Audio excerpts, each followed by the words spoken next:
Desde el Grupo de Investigación del Patrimonio Construido y la Cátedra UNESCO en Paisajes Culturales y Patrimonio estamos realizando una serie de estudios dirigidos a analizar la materialidad del edificio y los testimonios orales y escritos recabados en torno a él. Los trabajos de investigación que estamos llevando a cabo lo que buscan es conocer la identidad histórica del enclave de Punta Begoña y el modo en el que se inserta en ese paisaje cultural del que forma parte y al que dota de un carácter indudable.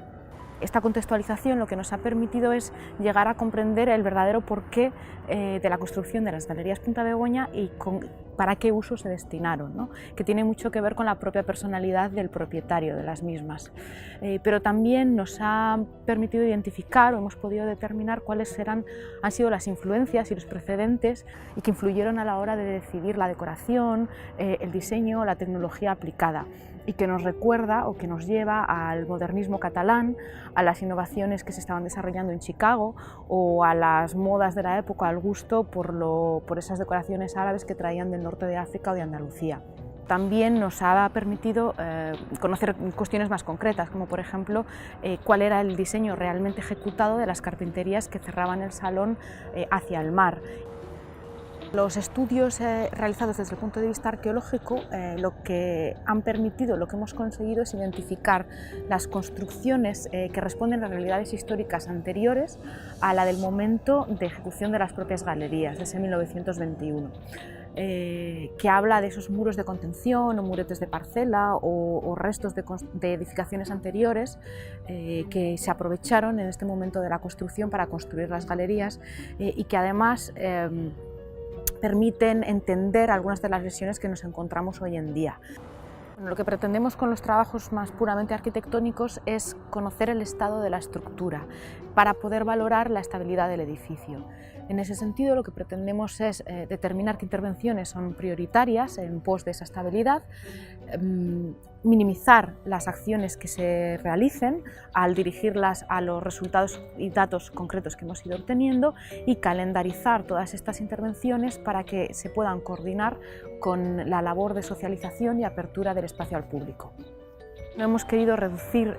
nuestro foco o ese volcado de información a los archivos y centros documentales, que es donde habitualmente se localiza la mayor parte de ella. Así que nos hemos dirigido a fuentes de muy diversa naturaleza y a documentación de muy diversa índole. Hemos tratado tanto con documentación escrita como planimétrica, fotográfica, audiovisual o incluso hemos recurrido a fuentes orales. En el caso de Punta Begoña tenemos la suerte de que las galerías no tienen ni siquiera 100 años de vida, con lo cual todavía podemos disponer de testimonio de los recuerdos de personas que de un modo u otro estuvieron relacionadas o pudieron disfrutarlas a lo largo de todo este periodo. Todo esto se ha realizado de una manera tanto escrita como audiovisual y siguiendo unos protocolos que hemos establecido para asegurarnos de que la salvaguarda se hace de una manera rigurosa y que no se pierde ningún dato. Por poner un ejemplo, ha sido muy interesante toda la información que hemos conseguido en relación con los usos que ha tenido este enclave a lo largo del tiempo, más allá del uso inicial para el que se construyó. Historias que nos hablan de relatos relacionados con un uso militar con uno y otro bando o con un uso sanitario asistencial o incluso de refugio durante la guerra, más allá del posterior ya relacionado con un aspecto mucho más lúdico de las galerías. El tema del estudio de las cerámicas no es el único, pero seguramente sea uno de los más identificativos de lo que significa el trabajo transdisciplinar en este proyecto. El Grupo de Investigación de Patrimonio Construido lo que hemos hecho ha sido analizar las pastas y los vidriados de las cerámicas para intentar identificar cuál ha sido el origen productivo,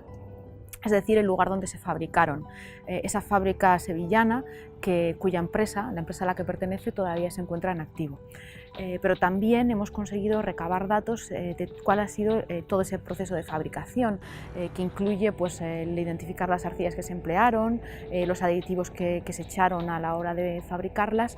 o la temperatura de cocción. Todos estos datos son los que se han aportado para que luego sean incorporados a la hora de desarrollar propuestas para su restauración, su recuperación o incluso su reproducción, llegado el caso.